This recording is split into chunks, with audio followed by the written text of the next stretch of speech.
Bon retour, chers amis de la vérité, à la 5e partie de la lettre ouverte au Collège central.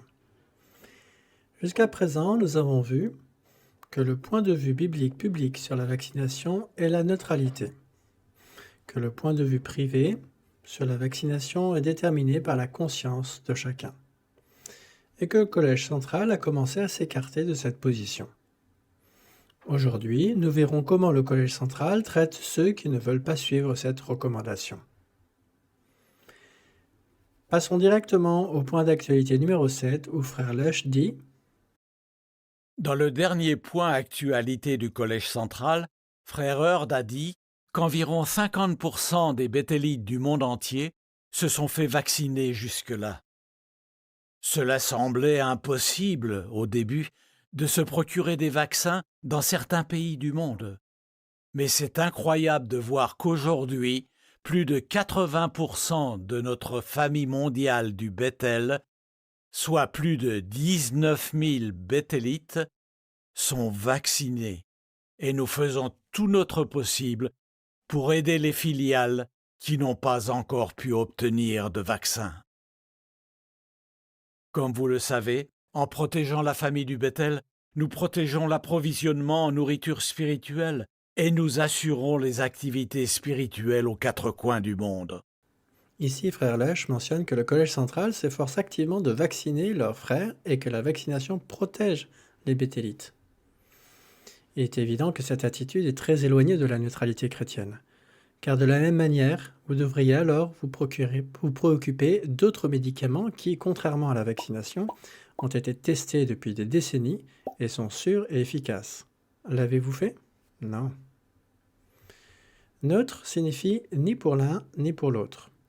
Donc, ne pas promouvoir un mode de traitement et encourager chacun à faire son propre choix. Chers frères du Collège central, de nombreux frères ont attiré votre attention sur ce manque de neutralité et l'ont justifié Bible en main. Avez-vous écouté les conseils de ces frères fidèles? Malheureusement non. Bien au contraire. Qu'est-ce qui pourrait menacer notre unité?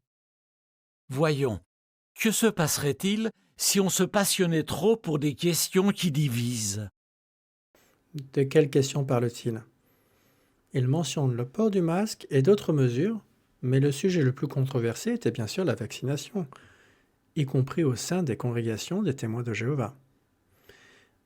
Un sujet controversé ne doit pas mettre en péril l'unité, car l'unité n'est pas l'uniformité de pensée. L'unité biblique est l'unité dans la diversité. C'est le respect mutuel et aimant des différents points de vue et consciences. Voir notre vidéo numéro 3. Un sujet controversé met en péril l'unité lorsqu'une personne ou un groupe abandonne la neutralité chrétienne et veut imposer son point de vue personnel à une autre personne, ou même veut réduire les autres au silence.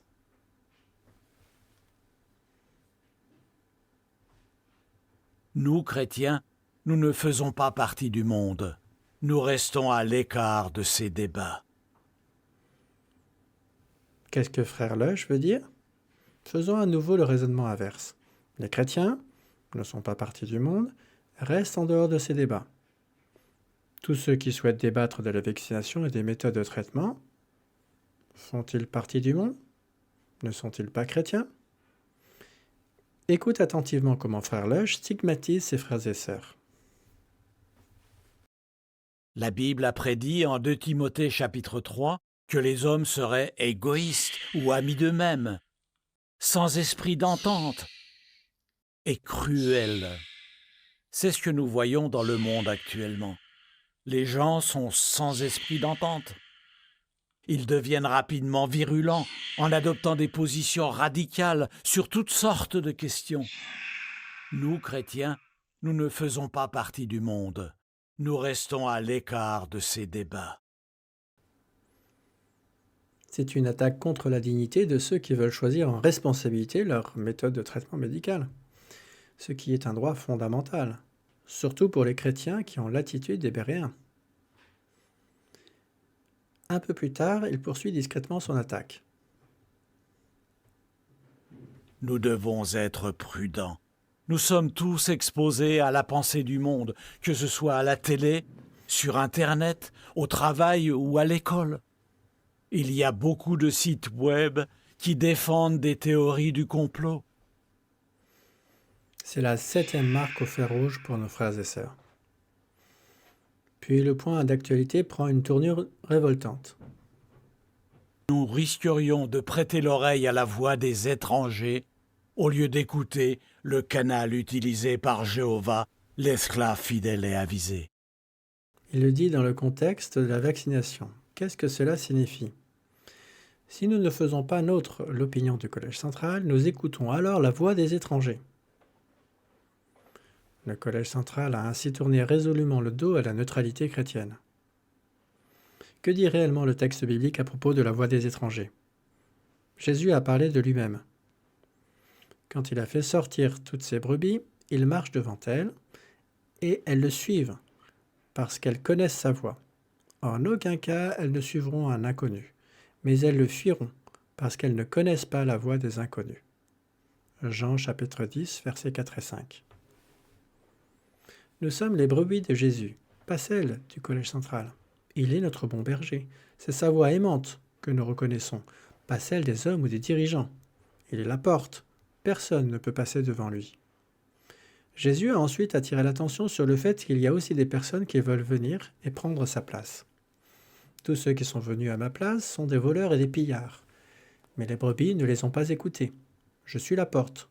Celui qui entre par moi sera sauvé. Et il entrera et sortira et trouvera des pâturages. Le voleur ne vient que pour voler et tuer et détruire. Moi, je suis venu pour que les brebis aient la vie et l'aient en abondance. Jean chapitre 10, versets 8 à 10. Ensuite, Jésus a encore mentionné des travailleurs salariés qui, certes, gardent aussi un peu les brebis, mais qui n'ont pas de véritable lien ni d'amour pour elles. Nous verrons plus tard clairement à qui cette description s'applique en réalité, et ce, à tout point de vue. Il faut retenir que Frère Lèche fait une mauvaise application de la citation biblique. Ce n'est ni à l'esclave ni à Jéhovah que s'applique ce texte biblique, mais à Jésus qui est le bon berger et que nous devons suivre. Tout le reste constitue la voix des étrangers. Frère Lèche poursuit son raisonnement divergent et invite à faire confiance au Collège central comme étant la voie de communication de Jéhovah. Il fait l'éloge des frères et sœurs. Dès que vous discernez que l'Esprit de Jéhovah oriente le Collège central pour qu'il aille dans une certaine direction, vous êtes prompt à le suivre. Minute. L'Esprit de Dieu guide-t-il le Collège central? Dans la tour de garde de février 2017, le Collège central parle de lui-même. Le Collège central n'est pas inspiré par Dieu. Cela signifierait que l'Esprit de Dieu n'insuffle rien au Collège central, mais qu'il lui insufflerait des directives? Vient ensuite une interprétation de la Bible qui fait dresser les cheveux sur la tête. Il s'agit de la guérison du Syrien Naaman dans 2 Rois chapitre 5 versets 11 à 14. Frère Lèche tente d'établir un parallèle entre la fierté de Naaman et l'attitude des frères qui refusent la vaccination pour des raisons de conscience. Comme Naaman, nous pouvons avoir un peu de mal à accepter certaines choses, surtout si nous avons une conviction forte. Est-ce que tu réalises à quel point cette comparaison est boiteuse? Tout d'abord, il ne s'agit pas ici d'orgueil ou d'humilité, mais de la prise en compte en responsabilité de différents traitements médicaux. Et cela peut aussi inclure un échange respectueux dans la maturité chrétienne. Chacun devrait tout de même être convaincu dans son propre cœur. Cette conviction, qui est la tienne, considère-la comme une affaire entre toi et Dieu, entre heureux l'homme qui ne se condamne pas lui-même à cause de ce qu'il approuve, Mais s'il a des doutes, il est déjà condamné s'il mange, parce qu'il mange sans être certain que cela est convenable. Oui, tout ce qui ne s'appuie pas sur la foi est péché. Romains chapitre 14, versets 22 et 23. Deuxièmement, Naaman avait-il des alternatives de traitement? Non. Il a été guéri par un miracle de Dieu, pas par de l'eau médicinale. La vaccination guérit-elle? Est-elle un miracle de Dieu? Troisièmement, Élisée était le prophète désigné par Dieu. Il était inspiré, autorisé à accomplir des miracles, Dieu lui a parlé et lui fit voir des visions. Sur lesquels de ces points un seul frère du Collège central peut-il s'assimiler à Élisée? On le voit bien, l'exemple d'Élisée est déformé pour faire accepter le vaccin. Il s'agit là d'une attitude anti-biblique que rien ne peut justifier. L'auteur de la lettre ouverte écrit: Lorsque j'ai vu le point d'actualité, je n'ai pas pu le croire. Si j'avais été un vieil Israélite, j'aurais déchiré mes vêtements, je me serais couvert d'un drap de sac et j'aurais jeté de la cendre sur ma tête. En matière de décision médicale, un chrétien ne peut pas décider pour les autres. C'est ce que dit la Tour de Garde depuis des décennies. Chers frères du Collège central, pouvez-vous réviser cette position? Bien sûr que oui. Il vous suffirait de démontrer à l'aide de la Bible que vous avez appliqué de manière erronée chaque texte biblique cité dans la Tour de Garde. Le voulez-vous? Que produit ce point d'actualité envers la conscience et les sentiments des frères et sœurs? En modifiant de manière cachée la doctrine de la neutralité chrétienne, vous essayez de faire plier vos frères et sœurs sur une question de conscience, et c'est un péché évident. Vous méprisez la conscience de vos frères et sœurs. De plus, vous insinuez que ceux qui ne suivent pas vos conseils agissent contre l'unité et contre Jéhovah. Ce faisant, ce que vous enseignez ici au sujet d'un traitement médical crée la division. Et la division est une œuvre de la chair. Elle est opposée à l'Esprit de Dieu, selon Galates, chapitre 5, verset 20. Vous essayez d'imposer vos idées personnelles dans le monde entier. Vous ne voulez quand même pas devenir comme Diotrephe.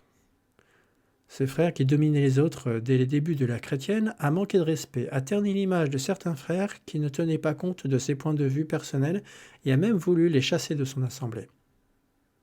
Nous verrons bien.